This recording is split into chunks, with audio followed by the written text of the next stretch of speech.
So now we're going to get stuck into Louise's story. So Louise is from my hometown of Melbourne, Australia. She's a branding and identity designer. And coming into the program, to be honest, she had already built a really impressive portfolio, worked with some really credible clients. The big problem that she was having was A, consistency, but B, being valued by the people that she was serving. So not to mention the fact that she's been able to increase her average customer value by $10,000 per project.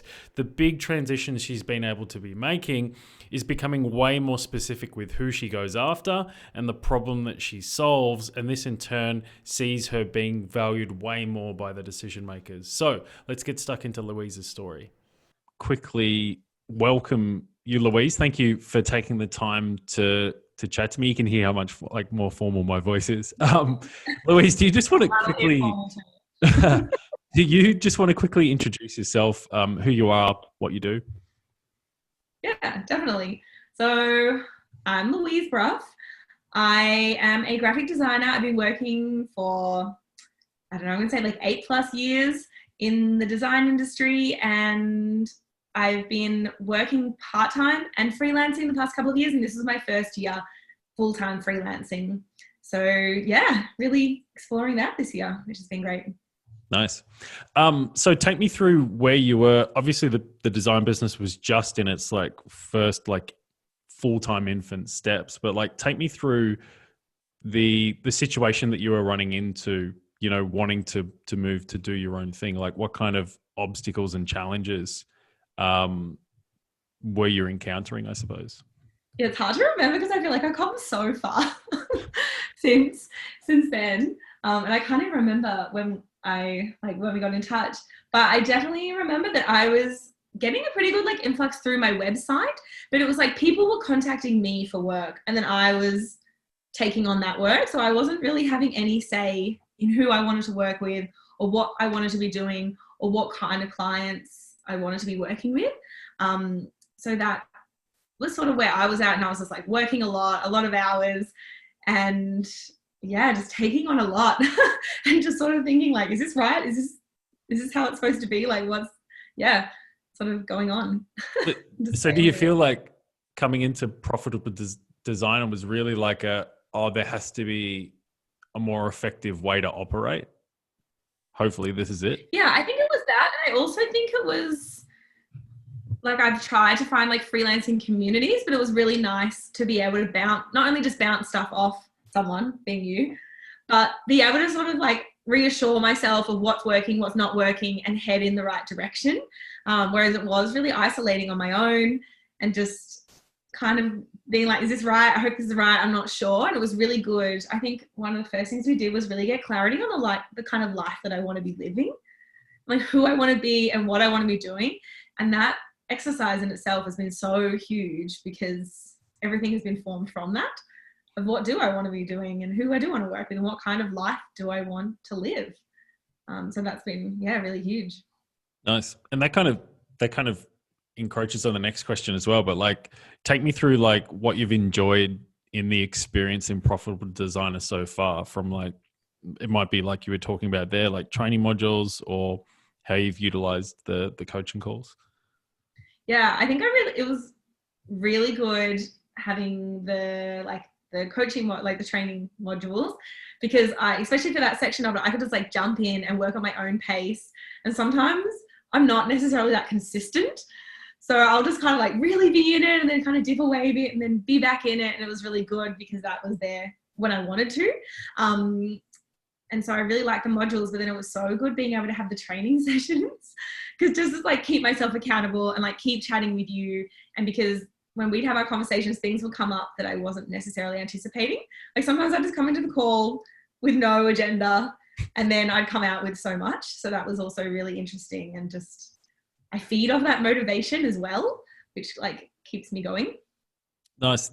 I find a lot of people in the program do exactly that. They kind of just use the calls as accountability. So do you feel just the regular contact just kind of keeps things top of mind and allows you to kind of go through the content quicker? Yeah, and I think knowing that I can, and it feels on me, and it also feels really approachable Like it doesn't feel like it's so easy. I was like book a call and then we have a chat. It doesn't have to be like a big thing. You can just like book it in and have a chat, and there's no pressure for me to have to come with a purpose or problems or anything. And That's just definitely happened a few times, actually. You've just been like, so here I am. There's been no agenda. like okay, I need to keep myself moving. What do you feel like has been the biggest aha moment that you've had since being engaged in the program? Yeah, it's a good question. I think discovering my like being able to charge rates that are reflective of my skill set and my experience, like that confidence has been a really big part of it. I don't know like if it's been the aha moment, but it's definitely been super influential because I just wasn't I don't think I was charging my worth, and there was so much like nervousness around money and things like that, and the conversation with clients. And now the approach just seems so much more simple, and it's something I'm not really afraid of talking about money. And it feels like having the confidence in that area of it feels really, really good. And then just like being able to, I think the aha moment is like not that I don't have to work really hard.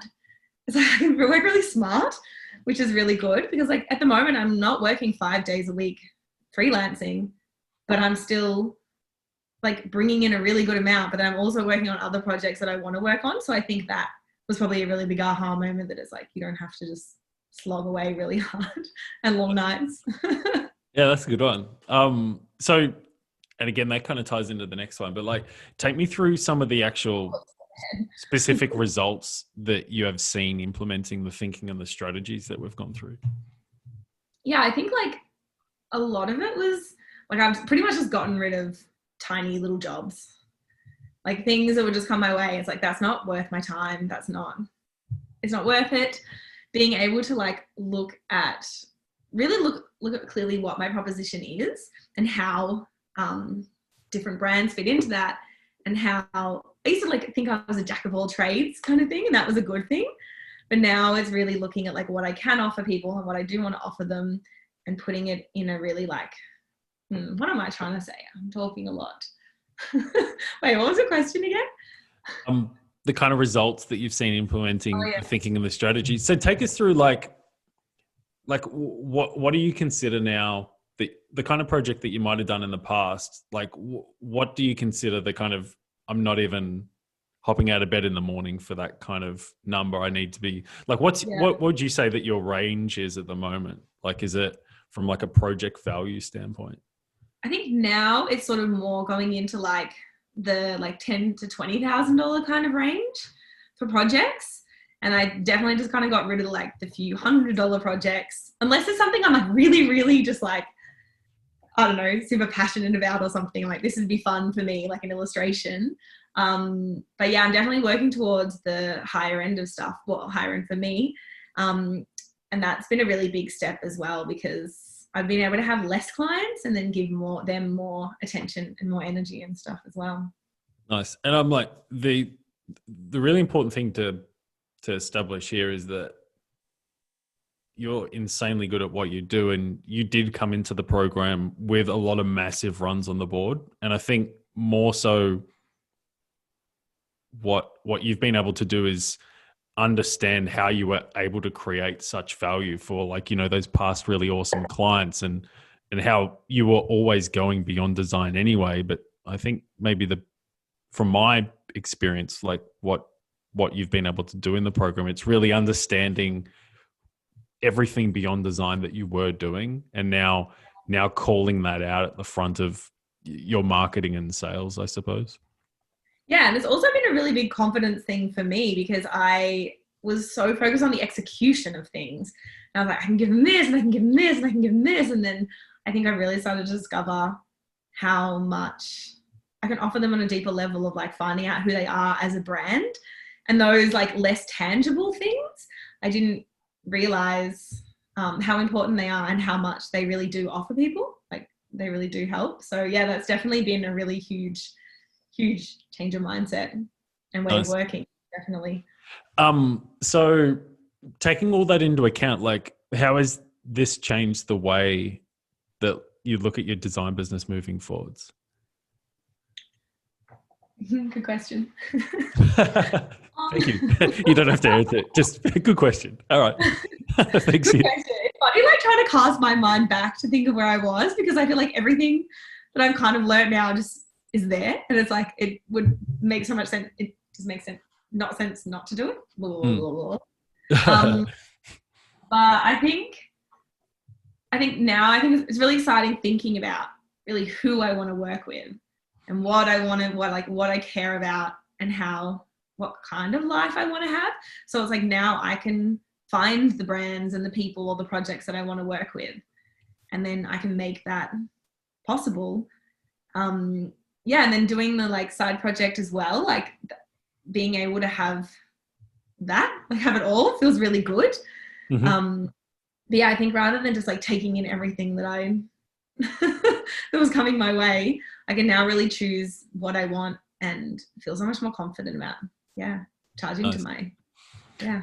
A lot of people in the program have that, like, what we're about is not like here's like just this like mindless design work that we can get paid really well for, but it's more like how do we build like hopefully this is how you see it as well, but it's like how do you build a core value vertical that's always going to be providing like decent work and good revenue, and then that allows us to free up the time to do other stuff that we're like super passionate about, some of it not generating revenue. You've obviously got, a new incense brand coming out. Feel free to do a shameless plug for it. I'm happy for that.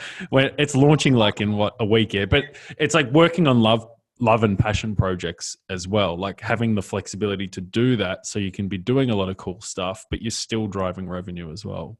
Yeah, yeah, definitely. And yeah, I was going to add to that, and then that's had a mind blank.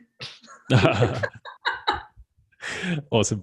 All right. Well, let's wrap it up there, Louise. But thank you so much for your time, and we'll chat really soon. Yeah, cool. Thanks.